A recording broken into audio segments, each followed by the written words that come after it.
Okay, I'm back.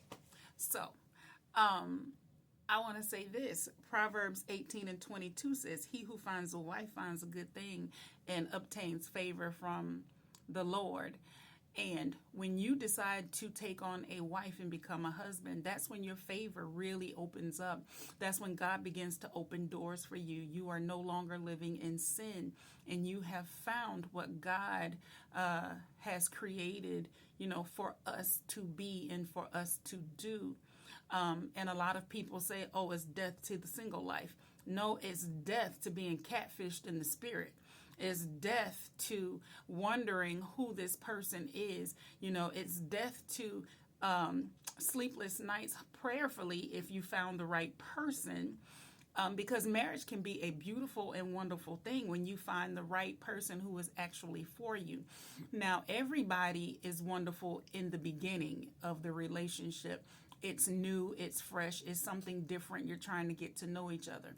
But once you have been with someone for a while and you know and see who they are, and you have the ability to see that this is somebody who has your back for real, someone who is down for you for real, someone who's going to be there when I'm struggling, when I'm hurting, someone who's not going to walk out because I lost my job and I don't have the money to provide them the lifestyle that they're used to living.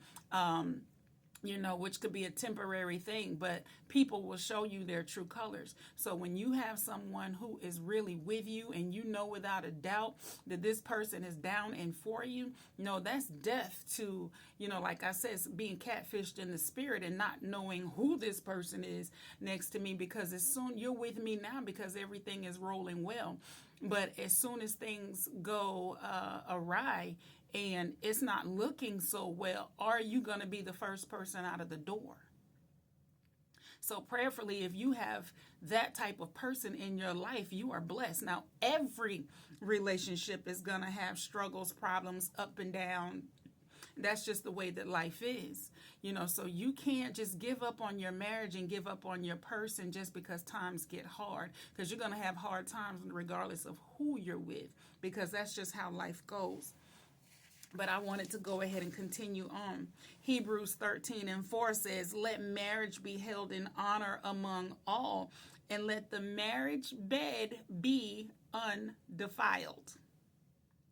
So when you are in a marital relationship, your marriage bed is undefiled. The Lord said, hey, what y'all do, I ain't in there. I ain't in there. So whatever y'all decide to do with each other, that's on y'all. If y'all want to be butt naked and chase each other around the room with blow pops and click clacks, have at it. If you want to get in there, and swing from chandeliers and jump from dressers, and, if you want to dress up and be cops and robbers or whatever it is that you decide to do, he like, hey, my head is turned, my eyes are closed, my ears are turned off. I don't hear you. Whatever y'all decide to do in there, that's y'all business. That's on y'all. Enjoy. Enjoy. So the marriage bed is undefiled. And I want to say this because a lot of the times it's us ladies that get into a mindset of, oh, we're so Christian that I can't do that. Girl, you better put the Bible down and freak your husband.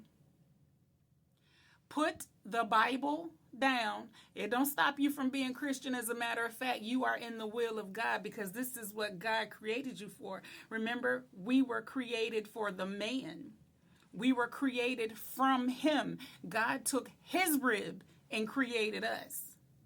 We were created for him to not be alone, not him created for us to not be alone. We became woe man out of man. You were created for your husband. You were created for your husband. Again, nothing should be done by force or dictatorship or anything like that. But if you have a good spouse, you have a good husband, a hardworking, providing, loving, caring, supportive husband, there should be no problem for your husband to walk in and say, drop them, let me get that. And you should beat him to the bedroom. You should beat him to the bedroom. You should be the first thing in there. He should walk through the door looking for you, and he come in the room, and then you in there in a monkey suit. Like, what's up? What we doing? Oh, you tired? Oh, okay. Well, go on and take a nap. And all of this headache, I got a headache. I don't feel like it. Girl, they got Advil, Motrin, ibuprofen, whatever it is that you need. Because once you start depraving your spouse, it opens the door for temptation. Like I said, I'm going to give you real talk. A lot of times we don't want to take responsibility for the roles that we play. Now, I'm not saying that a man has a right to go out and cheat. I'm not saying he's justified, because he still has to have self-control, and he still has to see another woman and say, I don't care how big a booty is. You're not worth me losing who I have at home. I know what I have in the house. Only thing you're offering is a big booty and a good time. But I know the spouse that I have at home. I have a good woman at home who loves me and takes care of me. We may be going through some stuff right now, but that does not negate the fact of me knowing what I have. It's still up to him to be mature enough and be able to exhibit enough self-control to say that. However, you can open the door to allow another woman into your home. Denying your husband, never giving your husband support or encouragement, or as soon as he walked through the door, everything is a nag about what he didn't do, what needs to be done, the bills, the problems, or whatever. Greet your man with a smile. Yeah, you been home with the kids all day, but he been out struggling, catching hell all day. He been working on his job. Nothing he do is good enough. It ain't everybody complaining, the weight of the world on his shoulders. You know what I'm saying? And then you come in the house talking about the darn pipe up under the kitchen sink. Put a bucket underneath it and give your man a kiss and ask him how he's doing. Baby, are you hungry? Did you eat? Did you have enough for lunch? Is it anything I can do to make your day better? Then come together and have a conversation. Some of y'all, man walk through the door and he can't even get in the door good, and you already complaining. And then you think that when another woman comes up and shows him that attention and that affection, then he's wrong, because he's like, wow, look what I'm getting over here. She's doing what you want. Again, I'm not saying that it's right. However, we all know some woman in our life somewhere who has no morals, who does not care that you are a wife, that you've been trying to build something with your husband, that you have a ring in his last name. She does not care. She knows that you have a good man. She knows you have a provider. She knows that if I just keep on with this, with the way I'm going, eventually he gonna want to come over here. Don't open the door to give another woman access to your password.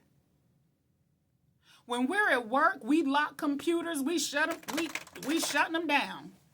Making sure there's nobody gonna get in here. You're not finna get my password and mess me up on my job. Where your husband in your house is your first job.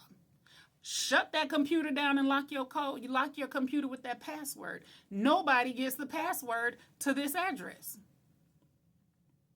This is my address. This is my house. I'm the queen over here. I'm taking care of my man over here. No, I'm not saying that you're a slave to your husband. Again, you look out for each other. You take care of each other. You provide for each other. You support and encourage each other. But we have been so indoctrinated into a modern society that we think that every man is only supposed to cater to us, and we don't have to do anything but keep our hair done, our nails done, and be cute. And that's not true. That's not true. Hold on for part 3.